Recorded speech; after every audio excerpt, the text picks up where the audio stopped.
reingeschleppt und her. Jetzt muss man die immer schneiden, weißt du? Die kriegen wir ganz kleine Fußnägel, die über die Haut lassen. Und dann kann ich das quasi runter. Da muss man das immer schneiden und durch die Fußfach jagen. Und dann kann man sortiert das Innen und so. Und dann habe ich diese Ohrenspäter nochmal angeschaut und die waren alle.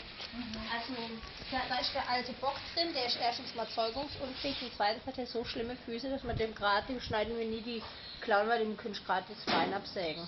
Also der hat richtig. Aber wir wollten sie jetzt nochmal separieren von der anderen Herde, weil die anderen sind alles Picobello und die stecken sich halt gegenseitig an, deswegen sind sie in Quarantäne. Und es werden wohl auch ein paar geschlachtet werden. Okay. Aber nicht die, die sich wieder erholt haben. Dann haben wir hier Hühnchen. Ja. Und kleine Küken, guck.